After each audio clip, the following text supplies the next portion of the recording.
notre premier dimanche du carême, c'est notre premier pas dans ce temps de renouveau qui va nous conduire jusqu'à Pâques.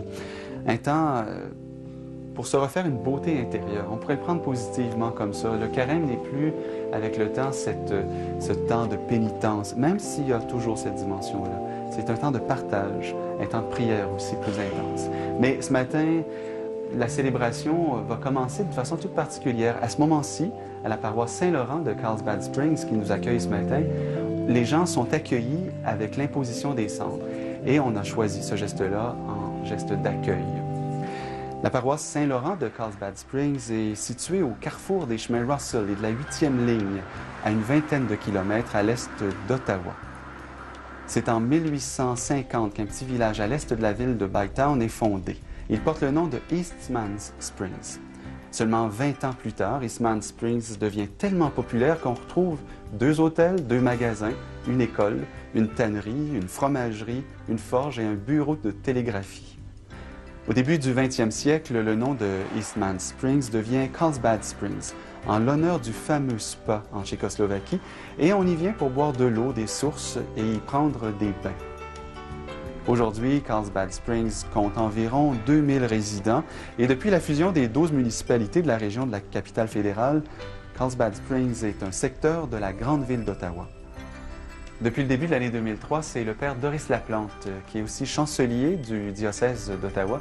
C'est lui qui est responsable de la communauté chrétienne Saint-Laurent. Il le fait entouré de nombreux laïcs très engagés dans leur communauté. La semaine dernière, la communauté Saint-Laurent a célébré la confirmation de 21 de ses jeunes membres. Un peu comme Jésus qui, après avoir reçu la confirmation de son baptême par Jean-Baptiste, est allé au désert pour préparer sa mission, eh bien, ces jeunes entrent en célébration eux aussi et se préparent durant ce carême à vivre leur mission de nouveaux baptisés confirmés. Nous entrons donc en célébration. Je vous souhaite à chacun et chacune une belle célébration et un bon carême.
Au nom du Père, et du Fils, et du Saint-Esprit, que le Seigneur qui nous tend la main, lui qui est miséricordieux, qu'il nous donne en ce début de carême la grâce et la paix, et qu'il soit toujours avec vous.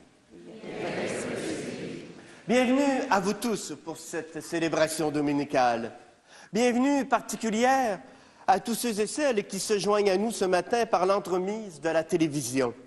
Avec nous, ils reçoivent l'invitation de Dieu le Père à se mettre en marche et à vivre ce temps de conversion, ce temps de retour à l'Évangile. Oui, le Seigneur nous accompagnera tout au long de ce carême. Il nous accompagnera dans le silence. Il nous accompagnera également dans la solitude, dans l'épreuve de notre passage au désert. Mais au début de cette célébration, Confions-nous à sa bienveillance, à sa grâce. Seigneur, ton amour demeure fidèle en dépit de nos infidélités. Prends pitié de nous, Kyrie eleison. Kyrie Christe, Kyrie eleison. Ô Christ, tu nous regardes avec bonté en dépit de notre fermeture. Prends pitié de nous, Christe eleison. Kyrie Christe, Kyrie eleison. Seigneur, tu nous donnes ta vie en dépit de nos morts intérieures. Prends pitié de nous, Kyrie eleison. Kyrie Christe, Kyrie eleison. Que Dieu Tout-Puissant nous fasse miséricorde, qu'il nous pardonne nos péchés et qu'il nous conduise en vie éternelle. Amen. Prions le Seigneur. Accorde-nous, Dieu Tout-Puissant, tout au long de ce carême. Accorde-nous de progresser dans la connaissance de Jésus-Christ et de nous ouvrir à sa lumière par une vie de plus en plus fidèle. Lui qui règne avec toi et le Saint-Esprit, maintenant et pour les siècles des siècles. Amen. Veuillez vous asseoir. Dans sa lettre aux chrétiens de Rome, l'apôtre saint Paul nous rappelle que durant le carême, il nous faudra ouvrir davantage notre esprit et notre cœur à la parole de Dieu. Écoutons ensemble cet extrait de la lettre de saint Paul apôtre aux Romains. Frères, nous lisons dans l'Écriture, la parole est près de toi. Elle est dans ta bouche et dans ton cœur. Cette parole, c'est le message de la foi que nous proclamons. Donc, si tu affirmes de ta bouche que Jésus est Seigneur, si tu crois dans ton cœur que Dieu l'a ressuscité d'entre les morts, alors tu seras sauvé. Celui qui croit du fond de son cœur devient juste. Celui qui, de sa bouche, affirme sa foi parvient au salut. En effet, l'Écriture dit, « Lors du jugement, aucun de ceux qui croient en lui n'aura à le regretter. » Ainsi, entre les Juifs et les païens, il n'y a pas de différence. Tous ont le même Seigneur, généreux envers tous ceux qui l'invoquent. Il est écrit, en effet, « Tous ceux qui invoqueront le nom du Seigneur seront sauvés. » Parole du Seigneur. Gloire à Dieu. La parole de Dieu. Depuis que nous sommes petits, nous connaissons la Bible. Nous avons eu la Bible.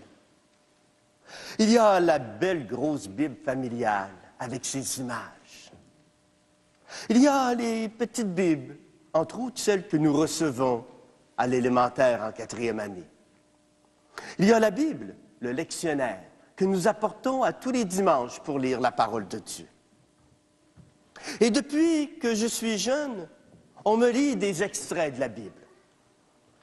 On me lit l'histoire de la naissance de Jésus à Noël, l'histoire de sa passion et de sa résurrection à Pâques. On me lit l'histoire de Zachée, de la brebis perdue et retrouvée, l'histoire que j'aime tant, l'histoire de l'enfant prodigue et du Père miséricordieux. Puis il y a tant d'autres histoires qu'on pourrait nommer ce matin. Tout ça pour te dire que la parole de Dieu est dans notre cœur et que le temps du carême est un temps privilégié pour vivre de cette parole à laquelle nous croyons tous. Et c'est ce que nous faisons à tous les carêmes. Si tu veux, ce matin, nous allons écouter la parole de Dieu d'une manière un peu extraordinaire. Elle sera lue en 3 extraits. C'est Jésus qui nous donne des trucs pour laisser sa parole s'installer un peu plus dans notre cœur durant ce temps du carême. Ensuite, nous distribuerons un calendrier d'activités pour le temps du carême. Ce calendrier nous aidera, chacun de nous, à mettre la parole de Dieu en pratique. Mais déjà, préparons-nous à bien accueillir cette parole de Dieu en l'acclamant. Parle, Seigneur, parle aujourd'hui, que ta parole guide nos pas.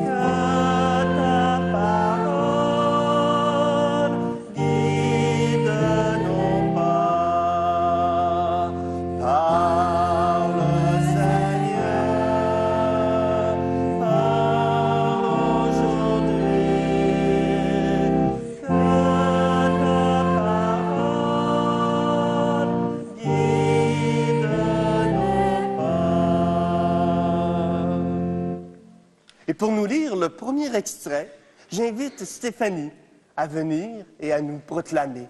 Mais nous préparons. Faisons les 3 signes de croix sur notre front pour que notre intelligence s'ouvre à la parole de Dieu, sur notre bouche pour que nous puissions bien l'accueillir, mais également sur notre cœur où elle doit vraiment régner. Écoutons la parole de Dieu. Évangile de Jésus-Christ selon saint Matthieu. Comme les disciples s'étaient rassemblés autour de Jésus sur la montagne, Jésus leur disait, « Si vous voulez vivre comme des justes, évitez d'agir devant les êtres humains pour vous faire remarquer. Autrement, il n'y a pas de récompense pour vous auprès de votre Père qui est aux cieux. Ainsi, quand tu fais l'aumône, ne fais pas sonner de la trompette devant toi, comme ceux et celles qui se donnent en spectacle, dans les synagogues et dans les rues, pour obtenir la gloire qui vient des hommes et des femmes. Amen. Je vous le déclare. Ces personnes ont déjà touché leur récompense. Mais toi, quand tu fais l'aumône, que ta main gauche ignore ce que donne ta main droite, afin que ton aumône reste dans le secret. Ton Père voit ce que tu fais en secret, et te le revaudra.